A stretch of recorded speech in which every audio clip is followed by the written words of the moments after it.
যদি বীজগণিতে এরকম প্রশ্ন আসে তাহলে কীভাবে সমাধান করবা? এখানে 2x মাইনাস 1/3x সমান 12 হলে 3x মাইনাস 1/2x, এখানে 2x আছে আর এখানে 3x আছে, এখানে 3x আছে, এখানে 2x আছে।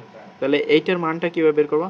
প্রথমে যে প্রশ্নটা দেওয়া থাকবে এটা লিখবা, এটা থেকে সমাধান করতে হবে। তাহলে 2x মাইনাস 1/3x সমান 12।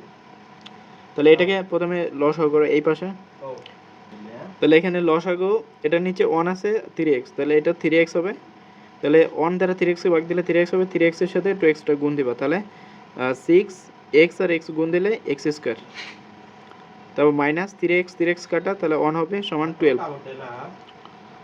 তাহলে 6x স্কয়ার মাইনাস 1 সমান এই 3x টা আর এই গুণ হবে 12 এর সাথে, তাহলে 3 বারং 36x।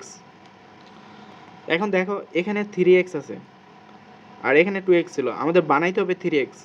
তাহলে এখান থেকে যদি আমরা 2 কমন নিই তাহলে কিন্তু 3x হবে। দেখো আমরা যদি এখান থেকে 2x কমন নিই, 2x, তাহলে 2x কমন নিলে এখানে ব্র্যাকেটের ভিতরে থাকবে 3x, তারপর মাইনাস আমরা যদি এখানে 1 ছিল, 1 থেকে যদি 2x টাকে কমন নেই, এখানে তো আসলে 2x ছিল না, 1 ছিল, 1 থেকে 2x কমন নিলে আমাদের 1 এর সাথে 2x টাকে ভাগ করে দিবা, কারণ 2x আর 2x কাটা গেলে 1ই হবে।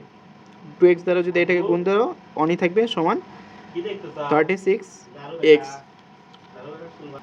দেখো এখন কিন্তু এইটার সাথে এটা পুরোটা মিলে গেছে, তাহলে 3x মাইনাস 1/2x সমান এই 2x টা গুণাকার আছে, এটা 36 এর সাথে ভাগ দিয়ে দিবা, তাহলে 2x।